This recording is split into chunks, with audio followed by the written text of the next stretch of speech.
K സുധാകരനെതിരെ പരസ്യമായി യുദ്ധം പ്രഖ്യാപിച്ചിരിക്കുന്നവരിൽ പ്രധാനികളാണ് VD. Satheesan, അതോടൊപ്പം തന്നെ എം ഹസൻ അടക്കമുള്ളവർ. ഇവരാകട്ടെ കിട്ടുന്ന അവസരങ്ങളിലെല്ലാം സുധാകരന് കൊടുക്കാൻ വയ്ക്കുന്ന പണികൾ വളരെ സ്ട്രോങ്ങായി തന്നെ നടത്തുന്നു എന്നാണ് ഓരോ സംഭവവികാസങ്ങളും ഓരോ ദിവസം കഴിയുന്തോറും തെളിയിക്കുന്നത്. വയനാട്ടിലെ സമ്മേളനത്തിന് ശേഷം വയനാട്ടിലെ നേതൃസംഗമത്തിന് ശേഷം വലിയ തോതിൽ വി.ഡി. സതീശനുമായി കെ മുരളീധരനും അതോടൊപ്പം തന്നെ കെ സുധാകരൻ അടക്കമുള്ളവർക്കിടയിലും രമേശ് ചെന്നിത്തല എന്നിവർക്കിടയിലൊക്കെ വലിയ പ്രശ്നങ്ങൾ ഉണ്ടായിരുന്നു. KPCCക്കുള്ളിലുള്ള പ്രശ്നങ്ങൾ കൂടുതൽ രൂപം പൂണ്ടുവരുന്ന കാഴ്ചയാണ് നമ്മൾ കണ്ടത്. ആദ്യം വെറും പ്രത്യാരോപണങ്ങളായിരുന്നു നടന്നിരുന്നതെങ്കിൽ ഇന്ന് ഈ ആരോപണങ്ങൾക്കെല്ലാം കയ്യും കാലും വെച്ച് ഒരു രൂപം തന്നെയായി മാറിയിരിക്കുന്നു എന്ന് വേണം പുതിയ സംഭവവികാസങ്ങളെ നമ്മൾ നോക്കിക്കാണുമ്പോൾ മനസ്സിലാക്കേണ്ടത്. അവസാനമായി വന്നത് കെ സുധാകരൻ വി.ഡി. രമേശ് ചെന്നിത്തലയ്ക്കെതിരെ തിരിഞ്ഞ സംഭവമാണ്. മുഖ്യമന്ത്രിയുടെ ദുരിതാശ്വാസ നിധിയിലേക്ക് രമേശ് ചെന്നിത്തല MLA എന്ന നിലയിൽ ഒരു മാസത്തെ ശമ്പളം നൽകാൻ തീരുമാനിച്ചതിനെ രൂക്ഷമായ ഭാഷയിൽ വിമർശിച്ചുകൊണ്ട് കെ സുധാകരൻ രംഗത്തെത്തിയതാണ് കൂടുതൽ കുഴപ്പങ്ങളിലേക്ക് എത്തിച്ചത്. എന്നാൽ ഇതിനെതിരെ ശക്തമായ നിലപാടും പ്രതികരണവുമായി വി.ഡി. സതീശൻ കെ സുധാകരനെ തള്ളിപ്പറഞ്ഞുകൊണ്ട് പരസ്യമായി രംഗത്തെത്തിയതോടെ ഇവർക്കിടയിലുള്ള ചേരിപ്പോര് വലിയ തോതിൽ വ്യക്തമായിരുന്നു. ഇവർക്കിടയിലുള്ള തമ്മിൽ തല്ലും കൂടുതൽ പ്രത്യക്ഷമായി പുറത്തേക്ക് വരുന്ന കാഴ്ചയാണ് കണ്ടത്.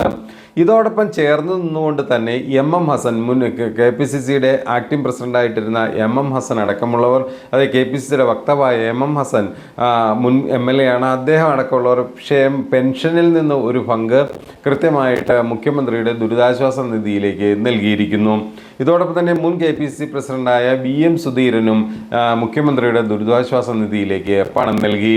അതായത് കെ സുധാകരനെ പരസ്യമായി തന്നെ എതിർക്കുന്ന വിഭാഗത്തിൽപ്പെട്ട പ്രധാനികളായ പ്രതിപക്ഷ മേഖലയിൽ ഉണ്ടായിരുന്ന രമേശ് ചെന്നിത്തലയും അതോടൊപ്പം തന്നെ എം ഹസനും ഈ പറയുന്ന VM സുധീരനെല്ലാം പണം നൽകിയതോടുകൂടി ദുരിതാശ്വാസ നിധിയിലേക്ക്, മുഖ്യമന്ത്രിയുടെ ദുരിതാശ്വാസ നിധിയിലേക്ക് പണം നൽകുന്നതിനെ രാഷ്ട്രീയവൽക്കരിക്കാനുള്ള കെ സുധാകരൻ അടക്കമുള്ളവരുടെ നീക്കം പരാജയപ്പെട്ട കാഴ്ചയാണ് കണ്ടത്. ഇതിൽ വ്യക്തമായിട്ട് എം ഹസൻ പറയുന്നത്, ദുരിതാശ്വാസ നിധിയിലേക്ക് ഞാനും സംഭാവന നൽകിയിട്ടുണ്ട്, അതോടൊപ്പം തന്നെ കെ സുധാകരൻ പറഞ്ഞത് ശരിയായില്ല എന്നുള്ള പ്രസ്താവനയാണ് എം ഹസൻ മുന്നോട്ട് വെച്ചത്. ഇത്തരത്തിലൊരു ഓൺലൈൻ മാധ്യമത്തോട് നടത്തിയ പരസ്യ പ്രസ്താവന കൂടുതൽ വിഷയങ്ങളിലേക്ക് കടന്നിരിക്കുകയാണ്. എം ഹസനെ, അതായത് കെ സുധാകരൻ കണ്ണൂരിലേക്ക് MP ആയി മത്സരിക്കുന്നതിനായി പോകുന്നതിന് തൊട്ടു മുമ്പ് ഇവിടുത്തെ പ്രവർത്തനങ്ങളെ ഏകോപിപ്പിക്കാനും മറ്റു കാര്യങ്ങളിൽ കൂടുതൽ കോൺസെൻട്രേറ്റ് ചെയ്ത് പ്രവർത്തിക്കാനുമെല്ലാമായിട്ട് ആക്ടിംഗ് പ്രസിഡന്റായിട്ട് എം ഹസനെ ഈ സ്ഥാനത്തേക്ക് തിരഞ്ഞെടുക്കുകയായിരുന്നു. തുടർന്ന് എം ഹസൻ സ്ഥാനം ഏറ്റെടുത്ത് കെ സുധാകരൻ്റെ എതിരാളികളായ ആളുകളെല്ലാം, അവർക്കെതിരെയുള്ള അച്ചടക്ക നടപടികളെല്ലാം ഒഴിവാക്കി ഇവരിലേക്ക് തിരിച്ചെടുക്കുന്ന നടപടികളിലേക്കെല്ലാം വന്നു. അതോടൊപ്പം തന്നെ വി.ഡി. സതീശനുമായി അടുത്ത് നിൽക്കുന്നവർ അല്ലെങ്കിൽ വി.ഡി. സതീശൻ്റെ താല്പര്യക്കാരെ മൊത്തം സംരക്ഷിക്കുന്ന ഒരു നിലപാടും വന്നു. ഇതെല്ലാം വലിയ തോതിൽ കെ സുധാകരനെ പ്രകോപിപ്പിച്ചിരുന്നു. ഇതിനിടെ കണ്ണൂർ തെരഞ്ഞെടുപ്പെല്ലാം, ലോക്സഭാ തെരഞ്ഞെടുപ്പെല്ലാം പൂർത്തിയായി അവിടുന്ന് വിജയമൊക്കെ നേടി കെ സുധാകരൻ തിരിച്ചു വന്നപ്പോഴും എം ഹസൻ KPCC പ്രസിഡന്റിൻ്റെ കസേര വിട്ടു നൽകാനൊന്നും തയ്യാറായിരുന്നില്ല.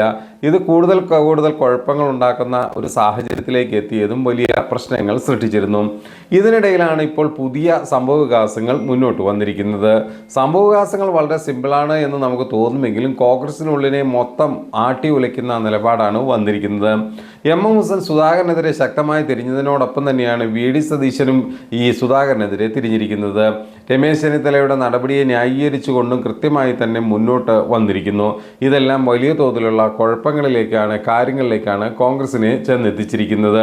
കെ സുധാകരനെതിരെ പരസ്യപോരുമായി വി.ഡി. സതീശനും എം ഹസനും എല്ലാം യോജിച്ച പോരാട്ടം, VM സുധീരനും എല്ലാം പരസ്യമായിട്ടുള്ള യോജിച്ച പോരാട്ടം നടത്തുന്നത് കെ സുധാകരൻ്റെ തന്നെ ഭാവിയെ ബാധിച്ചിരിക്കുകയാണ്. ഏതായാലും കോൺഗ്രസിലെ തമ്മിൽ തല്ല് കൂടുതൽ തെരുവിലേക്ക് നീങ്ങുന്നു. വയനാട് ദുരന്ത പശ്ചാത്തലത്തിലെങ്കിലും ഇവർക്കെല്ലാം ഈ ഈഗോയും പ്രശ്നങ്ങളും എല്ലാം മാറ്റിവെക്കാമായിരുന്നുവെങ്കിലും, തൽക്കാലത്തേക്കെങ്കിലും കുറഞ്ഞ നാളുകളിലേക്കെങ്കിലും മാറ്റിവെക്കാമായിരുന്നുവെങ്കിലും ഓരോ ദിവസവും മാധ്യമങ്ങൾക്ക് മുമ്പിലും പൊതുജനങ്ങൾക്ക് മുമ്പിലും പരിഹാസ്യരാകുന്ന കാഴ്ചയാണ് നമ്മൾ കാണുന്നത്.